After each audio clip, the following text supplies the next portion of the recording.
আসসালামু আলাইকুম। কি বলবো, মানে ভেবে পাচ্ছি না।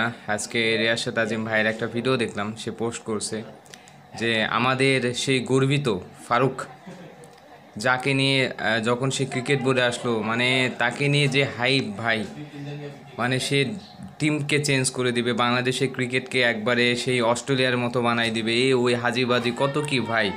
কিন্তু আমরা যে চুরের জাতি সেটা বারবার যাই আসে তাই প্রমাণ করে। সেই ফারুক নাকি 120 কোটি টাকা সরায় কি একটা দুর্বল ব্যাংকে বিনিয়োগ করছে, করে নাকি সে টাকা মার যাবে, মানে একটু সরাই রাখছে, বোঝাই যাচ্ছে চুরের মানে চুরি করার ধান্দা বিষয়গুলা। তো কারে রাখে কারো ভালো বলবো ভাই। পাপন ছিল, পাপন এক চোর। এখন ফারুক আসলো, ফারুক আর এক চোর। এখন এরাও সরাবেন, আরেকজনরে নিয়ে আসবেন, সে চোর হবে না কিভাবে? এটা গ্যারান্টি কে দেবে? মানে যাই আসতেছে সেই চোর। আর আমরা এই জাতি হিসাবে, মানে আমাদের ক্রিকেটের যে উন্নতি হবে, আমরা যে ক্রিকেটে ভালো করব, এটা তো আশা করাও ঠিক না। রিসেন্টলি কয়েকদিন আগে জিম্বাবুয়ের সাথে আমরা টেস্টে হারি, আর সেই ক্রিকেটার আবার আন্দোলন করে যে আমাদের বেতন ভাতা বাড়াও, বেতন ভাতা বাড়াও, এইভাবে আন্দোলন করে। ভাই ওদের কি লজ্জা লাগে না? আর তোমার ক্রিকেট বোর্ড কী করলা যে আমরা সবচাইতে সেরাভাবে একটা বিপিএল উপহার দেবো, আর কি বিপিএল উপহার দিল সেটা বোঝাই গেল। আমি রাজশাহীর ছেলে হিসেবে আমি নিজেই কিন্তু লজ্জিত, কারণ আমাদের রাজশাহীর মালিক ওই একাই তো গোটা বিপিএলে খাইয়ে দিছে ভাই। ওই একাই তো গোটা বিপিএলে প্রশ্নবাদ ইয়ে করে ফেলছে। আপনারা মাত্র একজন মালিকরে কন্ট্রোল করতে পারেন না, আর আপনারা এসে এই বোর্ডে বসে আপনার ক্রিকেটকে অস্ট্রেলিয়ার ক্রিকেট, ইন্ডিয়ার মতো ক্রিকেট বানাবেন। আর ক্রিকেট একটা ভালো করবে কিভাবে?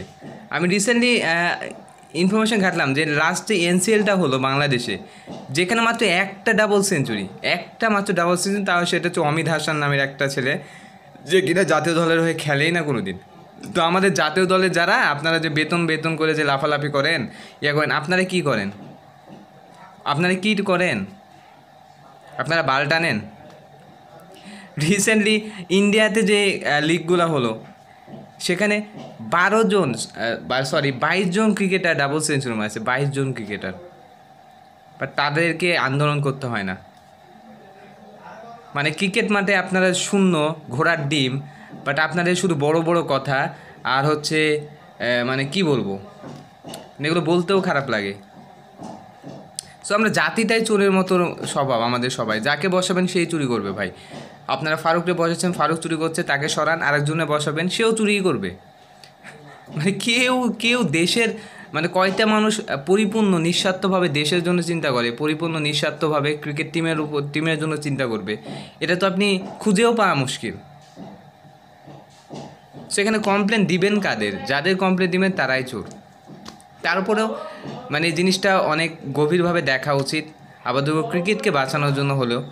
সো এটাই জানাবো, যারা হচ্ছে উপদেষ্টা মণ্ডলীরা রয়েছেন তারা জিনিসটা দেখবেন। কেন ফারুক একটা মানে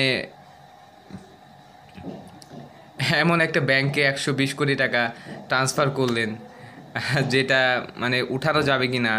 যে ব্যাংক থেকে সাধারণ মানুষই নাকি টাকা উঠায় অন্য ব্যাংকে বিনিয়োগ করছে, সেই ব্যাংকে কেন টাকা উত্তোলন করলেন? এটার পিছনে কি আছে, তার উদ্দেশ্য কী ছিল, এগুলো দেখার বিষয়।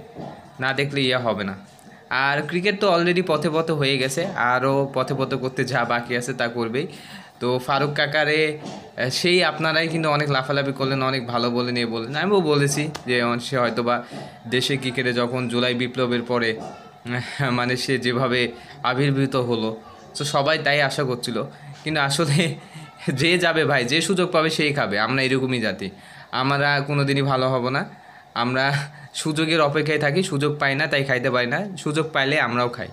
তো ধন্যবাদ সবাইকে, কেউ কিছু মনে করবেন না, এটা মনে ক্ষোভ থেকে বললাম যে দেশে ক্রিকেটের কোনো 0% উন্নতি নেই, বাট আমরা হচ্ছে মানে আমরা হচ্ছে অন্য বিষয়গুলো নিয়ে বেশি মাতামাতি করি, কে কীভাবে খাইতে পারবে, কে কীভাবে লুটে পাটে খাবে, আমাদের ধান্দা এটা, আর কিছুই না। ক্রিকেটাররা যে তাদের নিজের স্কিল ডেভেলপমেন্টের জন্য কতটা কাজ করে আমি নিজেও সন্দেহান ভাই। তোরা ক্রিকেট ভালো খেলে তোরা আবদার কর, সেটা মানা যায়, তোরা ক্রিকেট খেলিস মানে ইয়ের মতো, আর এসে সব বড় বড় আবদার। রিসেন্টলি দেখলাম হৃদয় নাকি মানে আম্পায়ারের সাথে গন্ডগোল করতেছে সামান্য একটা বিষয় নিয়ে, মানে আম্পায়ারের সাথে গন্ডগোল আউটের একটা বিষয় নিয়ে। ভাই তুই কি এতই বড় ক্রিকেটার হয়ে গেছিস, এতই বড়? মানলাম আম্পায়ারেরই দোষ, মানলাম সম্পূর্ণ দোষটা আম্পায়ারেরই, তারপরেও তার সাথে তর্ক করতে গেলে তো সেই নিম্নমানের সেই লেভেলের তো একটা ইয়ে করতে হবে। তো সংবাদ সম্মেলনে এসে আম্পায়ারের উপরে চ্যালেঞ্জ করে, বাট ক্রিকেট মাঠে যে জিরো ডাব্বা। ধন্যবাদ সবাইকে।